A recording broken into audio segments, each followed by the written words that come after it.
we can chat about that for a minute before I go. So, yes, the hot topic right now is PvP and griefing.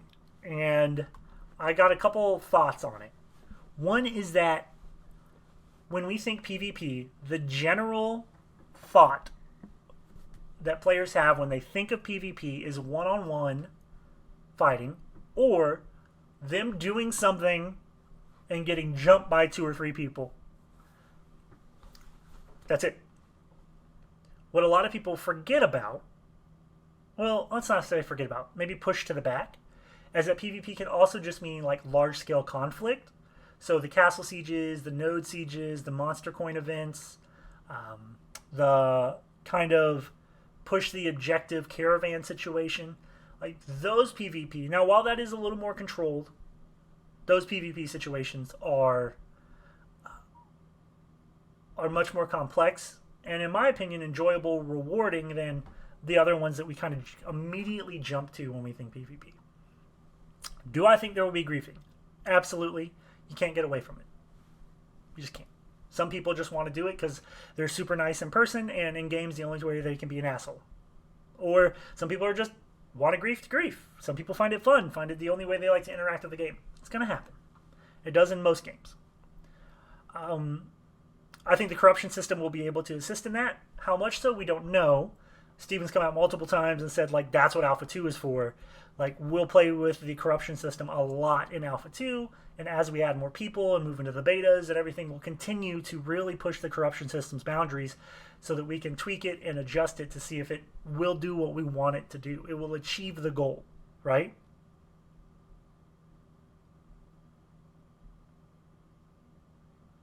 Right? Being a bounty hunter or like a guard or something like that for high-level gatherers or caravans or what have you seems really, really fun. Also, okay, this is all. Welcome in, Furbelschnert. Appreciate you coming in and chatting. So I think people just are so anti-griefing, and most of the people who are anti-griefing have probably had terrible experiences. Let's be real.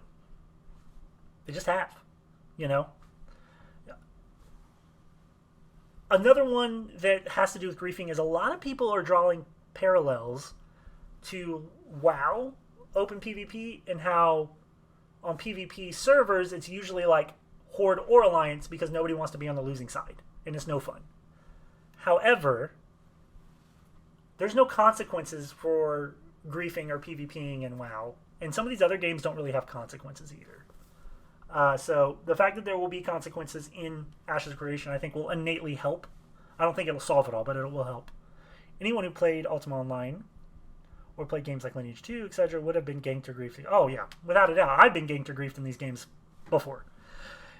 I'll tell you honestly, when I play a game and I know that I've put myself in a risky situation to where I can be ganked or griefed, I've been pretty okay with it. Like, there's definitely been times I've been upset, but I've been the most angry in games that have no negative consequences.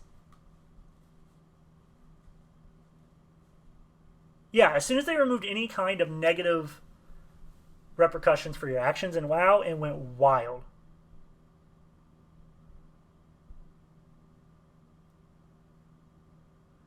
I don't think I knew that BDO had an anti-griefing system in place, but their economy didn't work. Yeah, so I'm sure BDO probably did it, but I know Ashes either has hired or is hiring economists, like 1 or 2 economists, to work in the game development studio for them to be able to do their best to support and construct an economy within the game that works. That seems next level to me. So hopefully their economy does work if they hired literal economists to do it. But yeah, so the completely just making griefing the worst thing you could possibly do with intense, harsh penalties, I think might be like one step too far, because there will be people who want to play the bad guy, the antagonist, right? And to be honest with you, I think they need to exist in the game to really fortify the risk factor of some of the cool, like, going to a rare spawn in the middle of nowhere, far away from help and friends, to harvest a harvester, or try to find a rare monster, or, you know, the existence of shitty people, bandits and thieves and murderers, the inherent risk While it sucks in real life, in the game setting, it can really increase the risk. It can make things more rewarding. So, like, if I sneak off and I go into a really highly contested zone and I'm able to go and find a treasure chest and get it and come back unscathed, that is way more exciting than if I was able to just waltz in there, grab it, and waltz out. While the end result is the same, one is much more exciting for me to do. I don't know if anybody's played it, but Albion Online has a system where there's no PvP zones, only flag for PvP zones, and completely open PvP full drop zones. Some of the best resources are in the full drop open PvP zones. And as somebody who usually plays Gathering a lot, the difference between me chilling and like listening to music and watching YouTube videos and hard Gathering, right? This number. And then in a full loot zone is this number. Like, I'm just like, shh, don't talk to me. Do not talk to me. Do not talk. Okay, no. It's way more engaging and way more, do I want to be stressed and anxious and like my anxiety through the roof all the time? Oh, fuck no. Right? But being able to have that inherent risk and that inherent worry kind of makes some things a little more exciting. Stressful, yes. Okay, so far the corruption system sounds like just about the best way you can do it. Risk versus reward. Yep, absolutely. One of the dynamic risk versus reward, not pay to win. Absolutely. It should be really good and not too common, but some people will still do it. I agree 100%. I think if you want to dedicate yourself to being, I want to use a better word than griefer. Like, you want to be the bad guy. Like, you want to play and role play the antagonist, and that's the most enjoyable thing for you. You do you. The risk is laid out. You become a bounty, like now you're on the run and people are hunting you down. Like, that could be a really fun gameplay loop for people. But it's also one of those things where they're not just going to go kill 50 people. They might kill one or two, go into hiding, and then come out and kill another. And then it's like this cool antagonist, and it builds on the server, right? Because then you're like, guys, I don't know what his name will be. Let's say it's Furball Snurt's like, hey, don't go to the scientific node over here. Furball Snurt's over there, and he's taking people out. Oh, well, let's build a party and let's go hunt them down. Like, now you're creating player created content. Yeah. So when you get players creating their own content in your game, so like, sorry, Furball, I just picked you out, but Furball becomes like the biggest bounty in that area. Without Intrepid really having to do anything, Furball has created like a player boss. Like, he has created a world boss or a field boss that is himself, and now people are creating parties, damn near raid parties, to go manhunt through this section of the game to try to find this guy so they can fucking whack him, right? Wow, that sounds dirty. So they can kill him.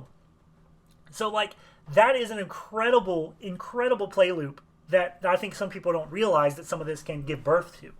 And in a dynamic world, a world that you want to feel like it's alive and it's living, you gotta have bad guys, man. Now, yes, I know griefing can go too far and it'll piss people off. 100% A+, agree, right? But the fact that you can have player-created drama, conflict, and issues is absolutely mind-blowing and will give a breath of life to everything. Okay, let me catch up. You gotta have a bad guy, it's an MMO, but the bounty system for the bad guy sounds cool. 100%. What I just read is like a military node has to get to a certain level to unlock the ability to then become like a literal bounty hunter. Like, take bounties, post bounties, gain titles and achievements for getting so many bounties. I also thought it would be cool if they put some kind of a bounty board in the taverns. Just another way to interact in a tavern. First 60 on a WoW PvP server, and you were hunted by alliance groups. That was fun. Yeah, that's super cool. Other non-fun PvP griefing would be group zerging around a node to bully it into submission. That is a great point. So group zerging around a node, letting each individual of the zerg get the last hit. However, you still get flagged if you attack non-combatants. So if you guys are just attacking gatherers, you'll still go to purple and then potentially up to corrupted.